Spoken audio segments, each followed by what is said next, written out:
नमस्कार। आई witness news पर आज देखिए, कांग्रेसियों ने किया राजेपुर थाने का घेराव, थाना अध्यक्ष से तीखी नोकझोंक। कांग्रेस नेता अरविंद अग्नोत्री और उनके बेटे के खिलाफ लिखे गए गलत मुकदमे के विरोध में कांग्रेस नेताओं ने राजेपुर थाने का घेराव करते हुए धरना दिया। कांग्रेस नेताओं की थानाध्यक्ष राजेपुर से नोकझोंक भी हुई। जिला कांग्रेस अध्यक्ष विजय कटियार मुकदमे में गलत तरीके से नामित कांग्रेस नेता और उनके बेटे का नाम निकाले जाने और उनकी तहरीर पर मुकदमा लिखे जाने की मांग कर रहे थे। कोरोना काल का ये धरना कुछ अलग तरह का था, जिसमें सोशल डिस्टेंसिंग थी और नेता के चेहरों पर मास्क थी। राजेपुर थाने में आज कांग्रेस नेताओं का डेरा था। कांग्रेस नेता जिला कांग्रेस अध्यक्ष विजय कटियार के नेतृत्व में थाने का घेराव करने आए थे। दरअसल दहलिया गांव में जमीनी विवाद में कांग्रेस नेता अरविंद अग्नोत्री की जमीन पर बोई गई फसल दूसरे पक्ष ने उखाड़ फेंकी। इस पर विवाद हुआ और अरविंद अग्नोत्री के खिलाफ मुकदमा दर्ज हो गया। कांग्रेस ने अपने पुराने कार्यकर्ता के खिलाफ मुकदमा लिखे जाने को मुद्दा बनाया और राजेपुर थाने का घेराव किया। इस दौरान जिला कांग्रेस अध्यक्ष की थानाध्यक्ष जयंती प्रसाद से नोकझोंक भी हुई। जिलाध्यक्ष ने बताया कि अन्याय बर्दाश्त नहीं किया जाएगा। हमने गलत नामजदगी को मुकदमे से बाहर करने और अरविंद अग्नोत्री की ओर से दी गई तहरीर पर मुकदमा दर्ज करने की मांग की है, जिस पर सीओ ने हमें सकारात्मक आश्वासन दिया है। राजेपुर से रजत गुप्ता की रिपोर्ट। मेरा यही कहना है कि हमारे पक्ष का मुकदमा लिखा जाए और जो निर्दोष लोग जो एफआईआर में नेम्ड कर दिए गए उनको निकाला जाए और किसी भी कीमत पे न्याय दोनों पक्षों को दिया जाए। ये ना हो कि अरे हमारी बात हुई तो वो जो अरविंद कुमार अग्नोत्री जी वो तैयार हैं कि नाप हो जाए और इनकी ज़मीन है तो ये ले ले। मैटर SC/ST एक्ट का कहाँ बनता है, पुराना मामला है, ज़मीन का मुद्दा है, उस पे नाप हो जाए, जिसकी ज़मीन हो उसको दे दी जाए। पहले भी ये बात हुई, नाप हो चुकी है और दूसरे पक्ष ने जिन्होंने एफआईआर लिखाई है उन्होंने जो ज़मीन पे हदें गढ़ी थी उसको उखाड़ के फेंक दिया है। तो दोबारा नाप हो जाए, जिसकी ज़मीन हो उसको मिल जाए। मैं भी ये चाहता हूँ। धन्यवाद। कांग्रेस के तेवर अब दिखने लगे हैं। आज राजेपुर थाने में कांग्रेस ने घेराव किया, धरना दिया और जो पुलिस के गलत काम है, पुलिस की अन्यायपूर्ण कार्रवाइयां हैं, उन पर दो हाथ करने की बात कही है। शुभम तिवारी, कांग्रेस का ये स्वरूप देखने को मिल रहा है काफी दिन बाद में।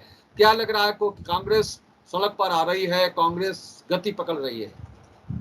देखिए, कहीं ना कहीं इसके लिए मैं अपने जिला अध्यक्ष जी को बधाई देना चाहूंगा, क्योंकि एक युवा सोच, युवा जोश के साथ वो जिस तरीके से जनता की सेवा को लेकर प्रतिबद्ध हैं और लगातार लगे हुए हैं, ये कहीं ना कहीं कांग्रेस के जनता के बीच में जाने का एक मोटो भी मैसेज भी आ रहा है।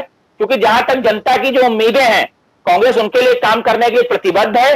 और आप लोगों सबकी नजर में भी एक बात ये आनी चाहिए कि अगर राष्ट्रीय स्तर से और प्रदेश स्तर से युवाओं को जो जिम्मेदारी दी गई है, तो एक युवा पदाधिकारी होने के नाते संगठन की सब जिम्मेदारियों को निभाते हुए आज कांग्रेस के वर्तमान जिला अध्यक्ष जी और संगठन में जो जिम्मेदार पदाधिकारी हैं वो एक अच्छी भूमिका निभा रहे हैं और प्रतिबद्ध है जनता की हर बात को, हर आवाज को उठाने के लिए। सड़कों से लेकर संसद तक के लिए कांग्रेस प्रयासरत रहेगी जनता के हित में। चाहे जेल जाना पड़े उसके लिए भी कांग्रेसी हर तरीके से तैयार है, लेकिन इस अराजकता फैलाने वाली सरकार का विरोध करेंगे, मरते दम तक करेंगे।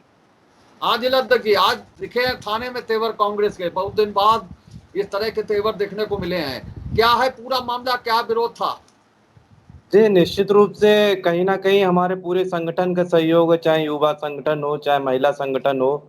कहीं ना कहीं देर रात 11 साढ़े 11 बजे फैसला हुआ कि थाने का घेराव करेंगे और हमने डोरीलाल जी जो प्रभारी एसओ थे उनसे कहा कि मैं कल सुबह, आपने जो है निर्दोष लोगों के खिलाफ मुकदमा लिखा है, मैं कल सुबह थाने का घेराव करूंगा, आप अपने उच्च अधिकारियों को भी सूचित कर दें। सूचित करने के बाद ही मैंने सुबह घेराव किया था। और मामला जो था वो हमारे दहलिया में आदरणीय श्री अरविंद कुमार अग्नोत्री जी हैं और उनके 2 बेटों के खिलाफ जो है मुकदमा लिखने का था। उनके एक बेटे का विवाद जमीन को लेके जो उनके पास में पड़ी है, पड़ोस के व्यक्ति से हुआ था और मारपीट भी हुई थी। लेकिन जब मुकदमा लिखाया गया तो एसओ राजेपुर जो थे वो छुट्टी पे थे, डोरीलाल जो थे प्रभारी एसओ के रूप में थे। जब मुकदमा लिखाया गया तो वो उन्होंने मुकदमा लिखा, जबकि मैंने स्वयं 2-3 बार एसओ को फोन किया कि आप इस मुकदमे को छानबीन के बाद लिखिए। और मैं बताना चाहता हूं आपको कि वो छानबीन करने गए, मौके पर उनने जानकारी की, लोगों ने बताया ये 2 लोग नहीं थे। उसके बावजूद भी रुपए लेकर मुकदमा लिख दिया जाता है और ये कह दिया जाता है कि साहब उच्च अधिकारियों के दबाव है, सीओ साहब का दबाव है, हमें मुकदमा लिखना पड़ा। जब रात में डोरीलाल जी से बात हुई तो हमने होगा आपके ऊपर दबाव, या उस व्यक्ति ने बैठ के थाने में धरने पे बैठ गया, आपने मुकदमा लिखा, मैंने कल सुबह मैं भी आ रहा हूं, मैं भी बैठूंगा थाने में आके, आप हमारा भी मुकदमा लिखिए। और कहीं ना कहीं सूचना जो व्हाट्सएप से हुई और देरी हुई लोगों को पहुंचने में, सबके पास सूचना नहीं पहुंच पाई। लेकिन मैं धन्यवाद देता हूं कांग्रेस के हर पदाधिकारी को, इतने कम। नमस्कार, मैं हूं अनिल वर्मा शेखर। उम्मीद है आपको हमारा ये एपिसोड पसंद आया होगा। आप इसे लाइक करिए, अपने दोस्तों के साथ शेयर करिए और हमारे चैनल को सब्सक्राइब करिए, यही आपसे निवेदन है। धन्यवाद।